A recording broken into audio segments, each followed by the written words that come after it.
Your hair looks thinner at night than it did in the morning. You didn't do anything different. That's the part that gets you. And here's what nobody says out loud. It's not the thinning that's the real problem. It's the styling habits built around thinning hair that make it look 4 to 6 years older than it needs to. Every single day. This video gives you 4 specific steps that fix the mistakes most women are making right now without realizing it. Step 3 is the one my subscribers message me about the most. And it's probably the one you've never tried. You deserve to know this. I researched the worst style and beauty mistakes and the best fixes for women over 50, so you get real results fast. If you haven't already, hit subscribe. I cover this every week. Part 1. Step 1. Stop weighing your hair down. There's a moment, and you know this moment, where you finish styling and something still looks flat. Not messy. Not wrong exactly. Just flat. Heavy. Like the hair is sitting on your head instead of living there. And honestly, that feeling is almost always the product, not the hair. This is the retention thing I want you to hold on to for the next 60 seconds, because it changes how you shop forever. The products most women with fine hair reach for are actively crushing the volume they're trying to create. I've seen this happen so many times, and it keeps happening because the packaging never tells you this. Here's the specific truth nobody in this space says clearly enough. Heavy conditioners, creamy leave-ins, and thick serums bond to fine hair strands and pull them downward. That pulling is not just physical weight. It's what's robbing your hair of the movement that makes it look full and alive. Your hair isn't thinner than it was last year. It's just being held flat by the wrong products. So what do you actually do instead? This is where it gets practical. First, swap your regular conditioner for a lightweight volumizing formula. Not for fine hair in general.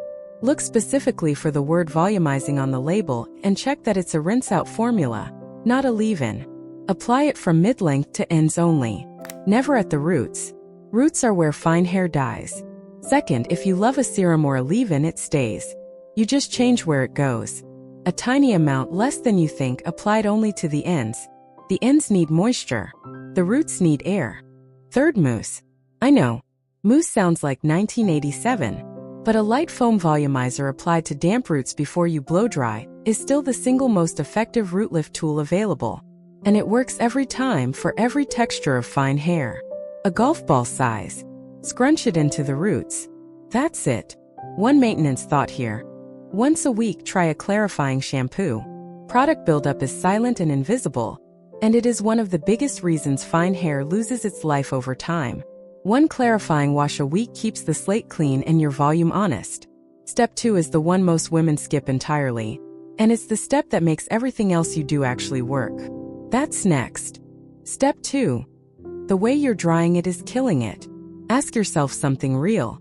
When you dry your hair, are you just pointing heat at it and waiting? Because most women are. And that habit alone is doing more damage to fine hair's volume than almost anything else. Here's what that costs you specifically. Drying without intention sets the hair flat against the scalp at whatever angle it naturally falls. And for fine hair, it naturally falls down toward your face, which means you're locking in flatness every single morning and then wondering why nothing holds. This one is the one a friend of mine heard and immediately rebooked her entire blow-dry routine. I want you to hear it the same way. The real problem with how most women dry fine hair isn't the heat. It's the direction. Fine hair has almost no weight of its own, which means wherever the heat directs it, that's where it sets. And if you're drying it downward, even with a round brush, you are training it to lie flat. Every session. Every day. Here's the fix, and it's simpler than you think. Flip your head forward while it's still damp. Not fully upside down. Just forward enough that your roots are no longer gravity pinned to your scalp. Dry the roots first, working against the natural growth direction. That means directing the airflow upward from the nape toward the crown. Then flip back up and finish the lengths.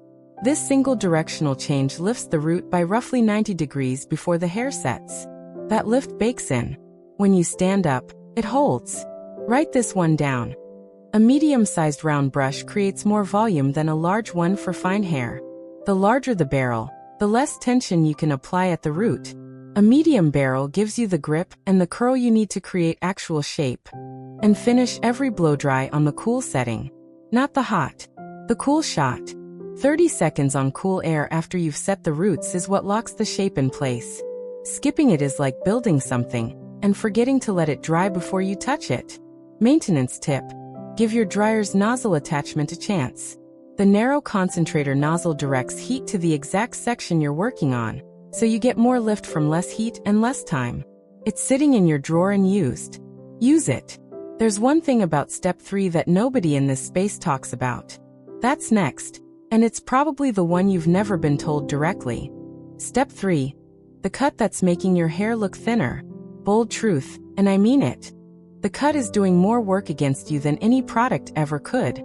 The wrong cut on fine hair doesn't just look flat, it makes fine hair look see-through. Like you can almost read the scalp through it. And that's not a thinning problem. That's a shape problem. Entirely fixable. Here is the specific truth about cuts in fine hair that most stylists don't volunteer.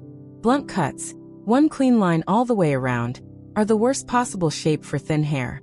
They look intentional on thick hair. On fine hair, a blunt cut makes the ends look thin and wispy and the whole silhouette looks flat and heavy at the same time. It's both problems at once. What fine hair actually needs is internal layers. Not face-framing layers. Not chunky surface layers.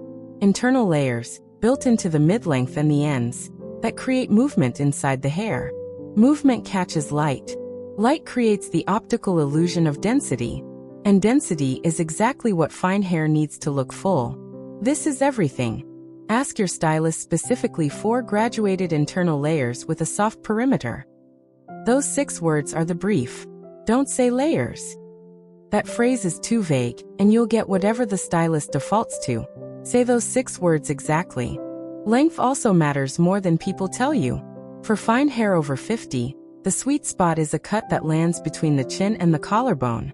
Long enough to have movement. Short enough that the weight of the length isn't pulling the volume flat. If your hair is currently past your collarbone, that length is working against your fine hair more than almost anything else on this list. Maintenance. Trim every 8 weeks, not 12. Fine hair's ends break down faster than thick hair and wispy. Broken ends read instantly as thin. Coming up next, the one finishing step that takes about 45 seconds and makes everything you just did in steps 1, 2, and 3 last through the whole day. Most women skip it entirely. You won't after you hear this. Step 4. The finishing step that makes it all last. You've done the work. Product is right. Blow dry is right. Cut is right. And then you walk outside and by noon it's flat again. That's not the heat. That's not the humidity. That's the missing step. The one that seals everything in. And it takes less than a minute. Here's what that flattening is actually costing you. It's adding the appearance of heaviness and fatigue to your face, specifically during the hours of the day when people are actually looking at you. Lunchtime. Afternoon meetings. A quick errand where you run into someone. This specific choice is collapsing your crown by midday and pulling the eye downward, which makes your beautiful features read heavier and more tired than they are. This one comes straight from backstage at editorial shoots. Not something most women ever hear.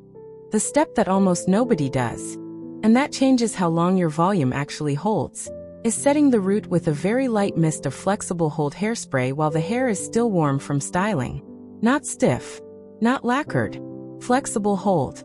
2 or 3 inches from the root. 1 sweep at the crown, 1 at each temple. That's it. The warm root is still slightly malleable when you finish styling. That 2-minute window is when the hair is most responsive to being held in position. A flexible hold mist in that window sets the lift while it's at its peak, and keeps it there through whatever the day brings. Yes. That simple. Now, 2 things that will kill the effect immediately if you do them. 1. Running your fingers through your roots after you spray. It breaks the hold before it sets. Touch the lengths if you need to, not the roots. 2. Storing your dry shampoo as a substitute for this step. Dry shampoo absorbs oil and gives a visual refresh, but it doesn't hold root lift. Use both. They do different jobs. If you want the lift to last through even a longer day, clip the roots at the crown with a butterfly clip for 5 minutes after you spray. Just 5 minutes. The clip holds the hair at that angle while the spray fully dries. Remove the clip. The volume holds for hours. Swap that clip-free morning for a clipped one, and you'll feel the difference by afternoon. Maintenance thought. Rotate your flexible hold spray every few months.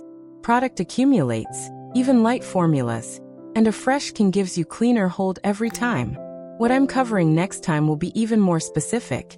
It's the one accessory choice that undoes everything your hair is doing right now. Most women don't connect the two, but they should. You just learned 4 specific steps: the right products, the right drying technique, the right cut brief, and the one finishing move that makes it all last. And you did it in one sitting. Most women take years to piece this together, if they ever do. Boom! Your hair was always capable of this. Now you know exactly how to get it there. Tell me in the comments, which of these 4 steps were you skipping without knowing it? I read every single one, and I genuinely want to know. Next time, we're covering the one accessory mistake that quietly undoes beautiful hair. And it's not what you'd expect. Like this video, subscribe to Timeless Wisdom Path, and I'll see you in the next one.